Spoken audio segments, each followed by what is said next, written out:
tem média zero. Aí, por que isso? Porque eu quero que o núcleo da inflação esteja relacionado com o choque de demanda.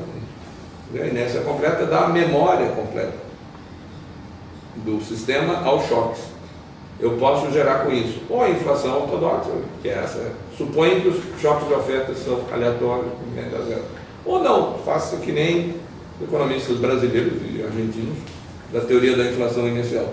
Suponha que os choques de oferta não são aleatórios, a crise da dívida, o dedaço, é uma coisa, isso é aleatório, não tem um sinal contrário que vai compensar. Né? Quando tem as maxi-desvalorizações, não adiantava falar para as pessoas, não, espere alguns anos que vai ter a maxi-valorização. Até teve, né? Mas não é assim que funciona. Né? Agora, mas eles achavam, no fundo, que os de demanda que eram meio aleatórios ou eram pequenos. E isso gera a inflação inicial heterodoxa. Dependendo qual dos dois é a pesquisa que etc. Porque o que é com inércia completa? A inflação, ela é a história, a integral dos choques. Se os choques são só de demanda, ela é a história dos choques de demanda da economia, que é a visão tradicional. Porque os de oferta são aleatórios e se cancelam. Se ela é a história dos choques de oferta, ela é a teoria da inflação inicial. Que é de demanda, ou você não considera importantes, ou se cancela. Ou o Bzinho é zero, ou eles às vezes são bons, às vezes são ruins. Então, com isso, a gente tem, digamos, a visão tradicional. Uma visão alternativa diria o seguinte, aqui tem uma questão mais complicada. Primeiro, o item está escrito errado ali 2 e é 3. A inércia e a expectativa são parciais, eu já mencionei aqui no Google Text. A outra coisa, não tem motivo nenhum para tratar a inflação pelo lado da oferta, seja como choque. Choque significa temporário. Mas se é, por exemplo, uma diferença persistente entre a aspiração do salário real recebido, junto com algum poder de aumentar um pouco o salário, tentando aumentar isso, por que isso é um choque? Então, o item 2, numa visão heterodoxa, pode perfeitamente ser positivo. A incompatibilidade distributiva gera não aceita. A aceita é um choque. A não aceita é um Czinho positivo. Y está tanto relacionado con la C como con la A, digamos, ¿no? Ahí está suponiendo esa C en el agregado. Hay trabajadores, por ejemplo, que quieren persistentemente subir sus remuneraciones nominales por encima de la inflación. No el conjunto de los trabajadores necesariamente. Não. É só o seguinte, é que quando você põe o C e o A, você está dizendo que o A gera inércia, né? Sim. O B é o conflito, isso é. Eu teria inflação se o A fosse zero, se as pessoas não estão satisfeitas.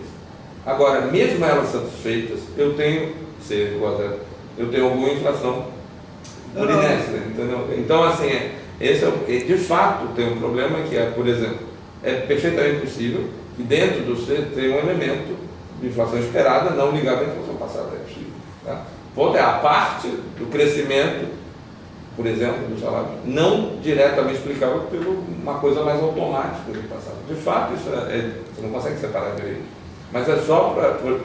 Isso aí, por exemplo, isso aí eu fiz há muito tempo esse tipo de formulação para clarificar uma questão que aparece no meu primeiro trabalho, não está assim, em 1986, no tempo, sobre exatamente a questão conflito versus inércia. Porque no Brasil, o pessoal da inflação inicial dizia o seguinte: houve choques no passado, cambiários, e os agentes aceitaram, demorou, causou inflação, mas eles aceitaram uma nova configuração distributiva. A inflação persiste, mas não há mais um conflito. Isso é, no Brasil, se diz o salário, os trabalhadores aceitam o salário médio, né? O salário real médio, que é o consistente, não o pico, chama pico. Sim. Tem aquele gráfico, todos você já deve ter visto. Sul-americano, infelizmente, tem que aprender isso. Então, não era que eu queria o pico e a inflação brasileira nada. Eu queria a média, mas a inflação, a inércia, fazia os preços subirem e para manter a média era uma coisa defensiva. Eu ficava pedindo A igual a 1. E por isso que a inflação... Portanto, se for isso, suponha que C é 0 e A é 1. Um plano heterodóxico que pague a indexação e mais nada, elimina a inflação para sempre. Agora, suponha que não, que a inflação está estável, porque o A é, por exemplo, meio, 0,5, e o C é 10, mas está estável. Então a inflação é 20. Está estável, ela não é inicial, ela é estável. Né? Se eu acabar com o A, está 0, a inflação vai cair para 10, de 20 para 10. Mas não vai acabar. Então a minha crítica, que na época era o plano cruzado está sendo pensado sem uma discussão sobre o conflito distributivo. Porque é claro que o conflito distributivo não é o C não é tão violento que leve a 1000%, seria uma guerra civil, sabe? Mas na realidade um C pequeno pode, gerando via inércia, uma coisa. Então eu trato a inércia como um multiplicador do conflito distributivo básico. Por que isso é importante? E é importante você ter falado isso, porque veja que no slide lá anterior sobre incompatibilidade distributiva, o que a gente pode mostrar rigorosamente é que uma incompatibilidade distributiva gera inflação. Na teoria da inflação inicial, uma incompatibilidade distributiva gera aceleração da inflação. Isso é uma proporção a mais. Pode estar certo ou não, é A igual a 1. Por isso eu gosto de separar. Porque do conflito distributivo eu só tiro C, certo? Puro, na teoria. A vantagem de fazer assim, é claro que podem fazer de outro jeito pessoas com outro interesse. Por mais que pareça estranho, é que exatamente desde a época, porque o que aconteceu no Brasil na minha interpretação? Os patamares estáveis de inflação no Brasil, 100%, 40%, depois uma grande desvalorização cambial no início dos 80, depois 100%, depois a segunda em 83 e 200%, eram vistas como C ficou maior que 0, voltou a 0, aí o resto é inércia. C ficou maior que 0, voltou a 0. Eu dizia, ninguém está aceitando isso tudo. Agora a pergunta é, por que não deu hiperinflação? Porque o governo militar baixava o A.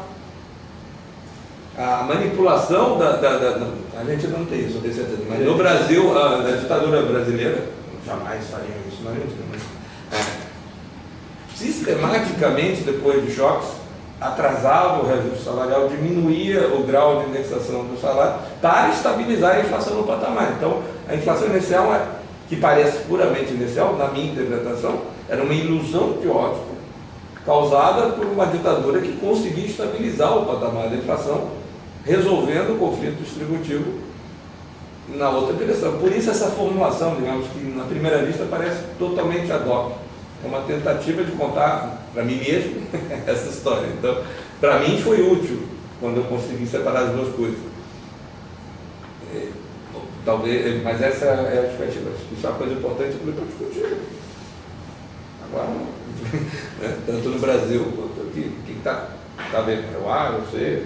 Então, é uma linguagem, que eu queria que isso fosse uma linguagem precisa para a gente discutir questões concretas. Como é o C, fica mais fácil. A outra coisa que tem na abordagem heterodoxa, que eu falei ontem, né, é que o produto potencial pelo supermodificador, por algum sistema de investimento induzido, produto potencial de plena capacidade, medido por cargo, segue a tendência da demanda. Então, um choque de demanda, não só sozinho ele não causa a inflação, precisa do inércia e do expectativo, como também ele tenta o hiato se fecha sozinho. Isso é, um aumento da demanda inicialmente aumenta o hiato, dá um hiato positivo no produto.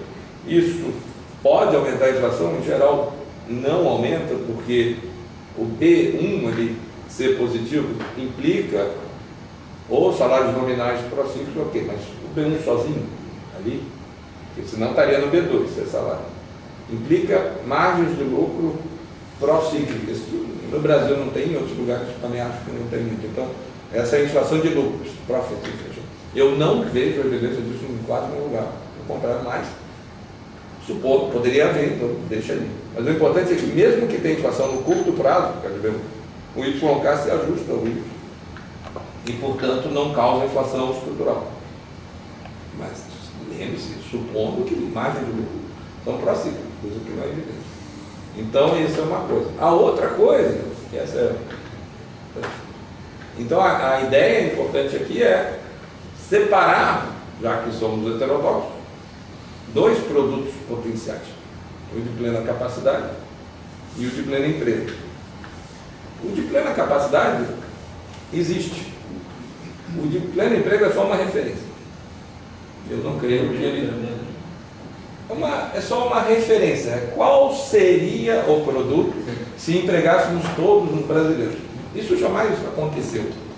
Mas, na realidade, eu coloco aí como uma medida do possível poder de barganha dos trabalhadores. Certo? Porque não é um determinante do produto potencial de verdade. O produto potencial em nossas economias é dado pelo YK. Mas, pegando a produtividade do trabalho e a população, seria uma coisa enorme, dado a quantidade de subemprego, setor informal, etc. E por que isso é útil? Para separar esses dois elementos. Porque, por exemplo, existe na literatura uma grande evidência de que o grau de utilização é variável estacionária e mean reversal, né? E que há uma esterese completa, total, forte, no nível do produto, dizendo que a tendência do produto longo prazo é explicada pelas mesmas forças que a flutuação. Mas, ao mesmo tempo, tem uma esterese forte para o emprego, o trabalho de vocês, eu sou um especialista em séries temporais. A taxa de desemprego não é bem assim. Ela tem esterese fraca, isso ela acaba voltando num prazo muito longo por uma certa média. Não é que nem o grau de estação, que volta rapidamente, não estresse nenhuma, vai alta, mas também não é como os níveis de produto e emprego que tem estresse completa. E que a implicação disso? Isso levou os neoclássicos a fazer a TV Nairu, que não é uma estação de televisão, é uma dizendo que no curto prazo tem problema, mas no longuíssimo prazo existe a taxa natural de desemprego. Mas, na realidade, essa exogeneidade aproximada da taxa natural de desemprego, da taxa de desemprego de tendência de longo prazo, uma maneira de pensar isso totalmente crítica, heterodoxa, é exatamente o seguinte: a inflação vai depender, primeira equação, nessa expectativa, etc., da inflação passada ou futura, pode depender desse ato, mas esse ato se fecha, tem um elemento de conflito, vou dizer, puro, e esse conflito pode estar sendo afetado pela distância entre o produto de pleno emprego e o produto efetivo. Parece uma coisa, o que quer dizer? Qual é a distância entre o produto de pleno emprego e o produto efetivo? É a distância entre o emprego de verdade e o emprego que precisaria para empregar todo mundo. É o desemprego. A diferença entre o produto de pleno emprego e o produto efetivo é a diferença entre o pleno emprego e o emprego que tem. É uma medida da taxa de desemprego. Só é conveniente colocar assim, é o desemprego. E aí, a longo prazo, para onde vai essa economia? Ela vai para a inflação.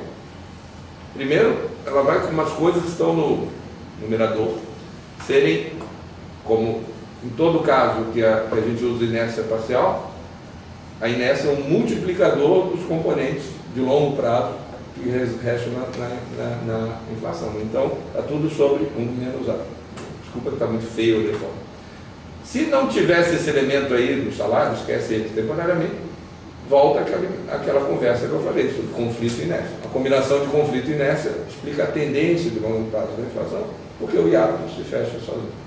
Porém, é bem possível, em várias economias, em vários períodos, no Brasil não estava tendo muito isso, está começando a ter, em outros lugares eu acho que tem, Rússia, talvez aqui, que os salários têm uma relação sistemática com o aumento do poder de barganha. Veja bem, ao contrário do hiato do capital, que é simétrico, uma hora o produto é acima do capital, outra hora é baixo, esse hiato do emprego é assimétrico, eu nunca tenho hiato negativo de emprego, é só uma referência. Mas a distância, para quem gosta de Marx, é o tamanho do exército de reserva. Uma coisa assim, uma indicação do excesso estrutural de mão de obra. Por que estrutural? Porque Y tende a YK. Então, o nível de emprego e produto de longo prazo é dado pelo estoque capital. Mas, no YN, a população se ajusta muito lentamente e muito parcialmente à oportunidade de emprego. Se fosse o mal, YN tenderia a influenciar, porque morreriam as pessoas. Como elas não morrem, um dos grandes problemas do capitalismo é que o trabalho que ninguém quer mais não morre. Né? Os imigrantes vêm, têm filhos, a economia acaba, né? A Alemanha para de crescer, não precisa mais deles, eles não vão embora, eles não morrem, eles viram cidadão, todo mundo fica com raiva. Moleta em cima. Incomoda. O Malthus era mais, tinha uma visão mais otimista do mecanismo do mercado.